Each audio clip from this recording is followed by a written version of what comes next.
Good afternoon, guys. Welcome to the 11th of March. It's what day are we on now? It's Monday afternoon. Monday. It's been a long weekend. Yeah, so it's Monday afternoon. Hopefully saw a video yesterday of the tractor run. Hope you enjoyed it. It was a good laugh, and yeah, it's quite funny taking a Unimog round with tractors. There might be one or two bits of overtaking. Just a bit.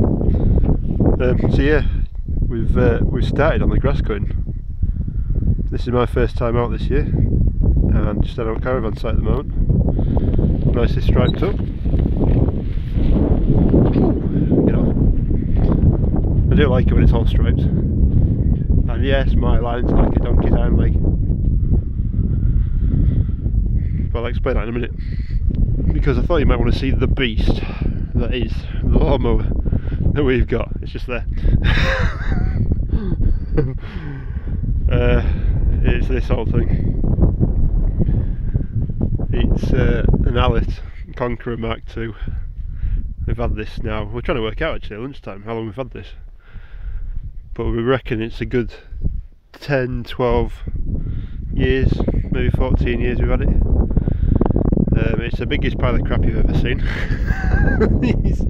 it's useless. Yeah, funny enough, you might be able to tell, but I'm not particularly a fan of it.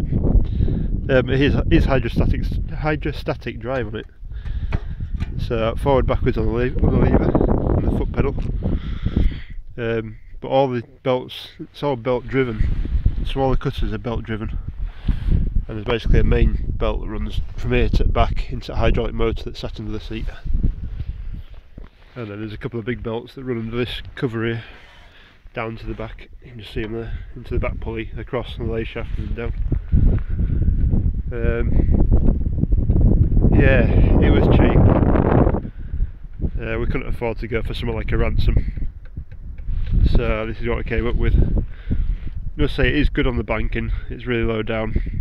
So you can be on quite a steep bank and have no problems with it. Downsides to it, well, there's all these belts. There's God knows how many grease nipples on it.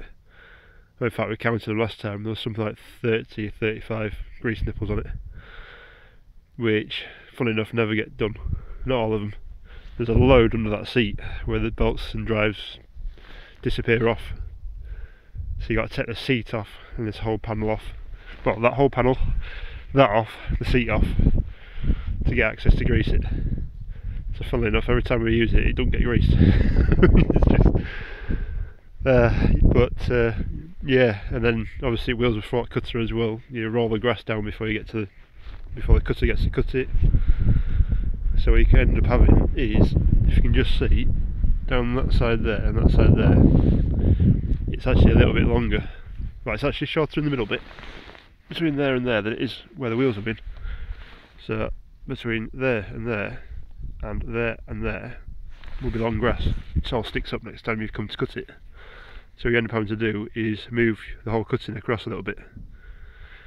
So you basically cut where you've wheelings were last time, which means on the outside bits down your hedge lines and your fence lines, you end up kind of doing two runs, because you kind of step it in first time. It's a bit like mowing a field for hay. Step it in first time, go around, do it, and then cut right up tight to the fence line.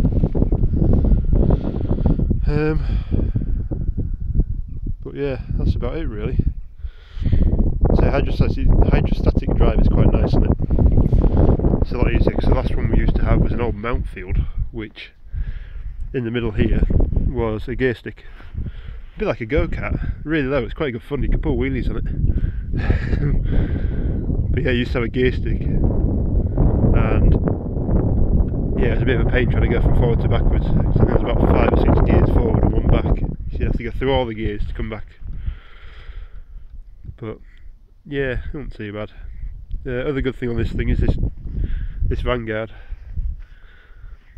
It's I want to say 16 horse, yeah, V-twin on it, and it's got some power in it. It's a really nice engine.